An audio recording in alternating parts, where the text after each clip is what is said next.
Hello everyone. आज हम लोग अपना क्लास 9 का चैप्टर 3 शुरू करने वाले जो कि है हमारा कोऑर्डिनेट ज्योमेट्री। कोऑर्डिनेट ज्योमेट्री ये इतना इम्पोर्टेंट चैप्टर है, अभी से इसकी शुरुआत हो जाएगी। आपके 9, 10th, 11, 12th हायर मैथमेटिक्स में भी इसका यूज है। हमेशा जब तक आप मैथमेटिक्स के साथ रहेंगे आप इस कोऑर्डिनेट ज्योमेट्री का यूज़ होता रहेगा, इसलिए चैप्टर बहुत छोटा सा चैप्टर है, ईजी है यहाँ पे, क्योंकि बेसिक्स है ना क्लास 9 में, इसके 10th में भी इसके आगे का है। लेकिन ये चैप्टर बहुत इंपॉर्टेंट है, इसलिए इसको ध्यान से पढ़िएगा। हमारा क्या है, चैप्टर 3 क्या, कोऑर्डिनेट ज्योमेट्री।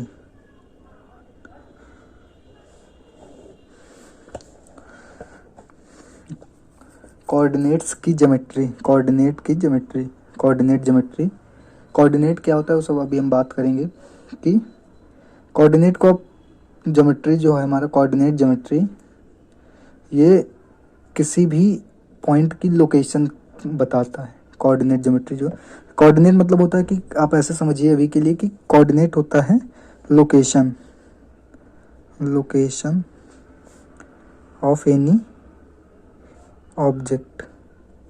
किसी भी ऑब्जेक्ट का हमारा जो लोकेशन होता है उसको हम बोलते हैं कोऑर्डिनेट। ऐसे रफली समझिए, अभी कोऑर्डिनेट का जो हम कार्टेशियन सिस्टम पढ़ेंगे तो उसमें आएगा इसके बाद का, लेकिन अभी ये इंट्रोडक्शन चल रहा है। तो अब कोऑर्डिनेट ज्योमेट्री का यूज़ हम लोग करते हैं कैसे, कि जैसे हमको किसी भी ऑब्जेक्ट की पोजीशन, मान लो कि अब जब तक ये चैप्टर चलेगा तब तक ये कॉपी मान लीजिए कि क्या है, हमारा एक प्लेन है। प्लेन मतलब एक ऐसे प्लेन समझते होंगे आप लोग कि क्या होता है प्लेन, एक ऐसा ऑब्जेक्ट जिसमें केवल लेंथ और ब्रेड्थ होता है। ठीक, तो ये हमारा मान लो कि ये है। अगर इस पे मान लो कि ये हमें इस पॉइंट, ये कोई पॉइंट है हमारा, इसकी हमको लोकेशन बतानी है किसी को, तो कैसे बताएंगे? तो इन्हीं किसकी को बोलते हैं कोऑर्डिनेट।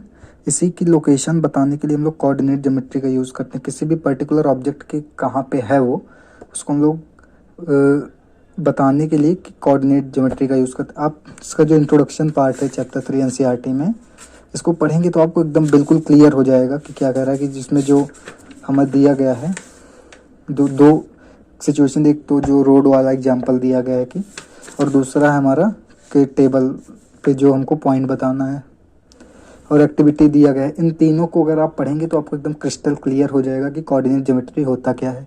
ठीक, अब कोऑर्डिनेट ज्योमेट्री की जो हम लोग बात कर रहे हैं, इसमें हमारा सबसे पहला टॉपिक आता है कार्टेशियन सिस्टम। लेकिन उससे पहले हमारी एक्सरसाइज जो 3.1 है उसमें 2 क्वेश्चन है, उसको हम लोग सॉल्व कर लेते हैं, तो आपको इसका मतलब समझ में। बाकी आप इसको जो 10 ये दिए गए हैं 3 टॉपिक, इसको पढ़ लेंगे तो आपको एकदम से समझ में आ जाएगा। हम लोग एक्सरसाइज देखते हैं इसमें जो दिया गया है, क्या कि 3.1 जो एक्सरसाइज है इसमें, how will you describe the position of a table on your study table. Table lamp, मान लो कि हमारा स्टडी टेबल ऐसे होता है, कुछ ऐसे ही, ऐसे रेक्टेंगल के फॉर्म में। मान लो कि आपका टेबल लैंप यहाँ पे रखा हुआ है। ठीक, ये हमारा क्या है,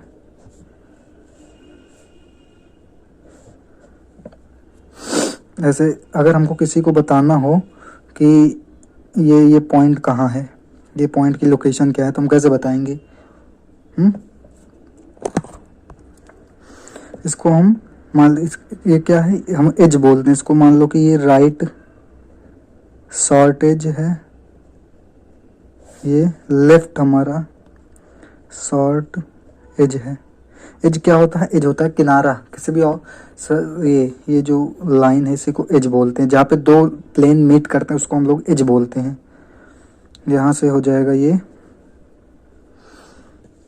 एक एज, तो इसको मान लो कि ये लेफ्ट शॉर्ट एज है। ये हमारा ये रेक्टेंगल में ये जो लेंथ होगी ये बड़ी होगी, तो और इसको ये जो होगी ब्रेड्थ इसकी छोटी होगी, तो इसको हम मान लेते हैं शॉर्ट एज। शॉर्ट है ये और ये लॉन्ग है, इसको लॉन्ग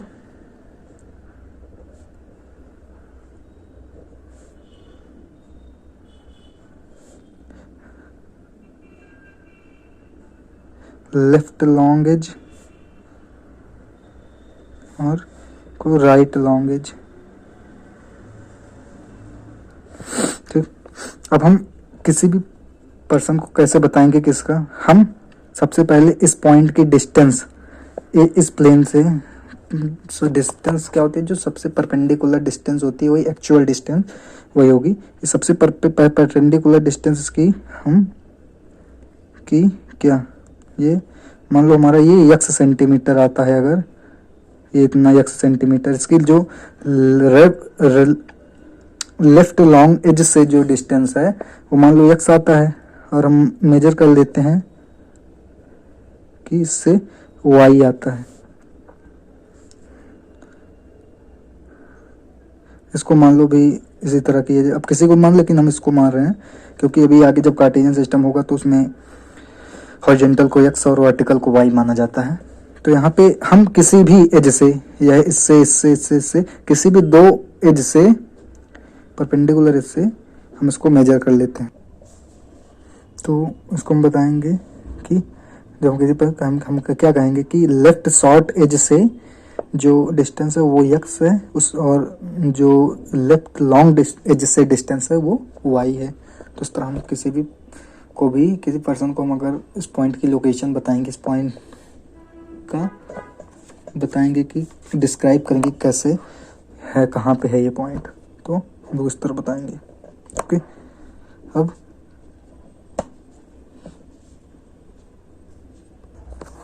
सेकंड क्वेश्चन जो है, इसका क्वेश्चन जो कह रहा है कि सेकंड क्वेश्चन उसमें कह रहा है कि हमारे पास दो मेजर रोड्स हैं, एक नॉर्थ साउथ डायरेक्शन में, एक ईस्ट वेस्ट डायरेक्शन में। नॉर्थ साउथ और ईस्ट वेस्ट, मान लो ये ईस्ट वेस्ट है, ये नॉर्थ है, ये साउथ है। तो और इस कह रहा है कि इसके पैरेलल में 5 स्ट्रेट्स हैं, 1 2 3 4 5, 200 मीटर है इसकी डिस्टेंस, 200 मीटर अपार्ट बोला है सभी। हमारा 1 2 3 4 5,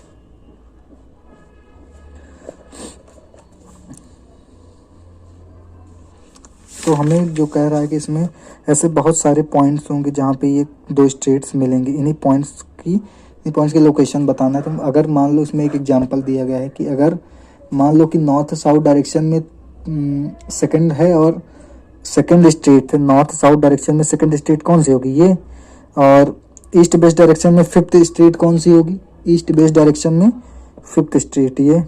तो जो हमें पॉइंट मिलेगा, ये यूनिक पॉइंट मिलेगा, इसको क्या बोलेंगे, ये बोलेंगे सेकंड स्ट्रेट है नॉर्थ साउथ की और फिफ्थ स्ट्रेट है ईस्ट वेस्ट डायरेक्शन की।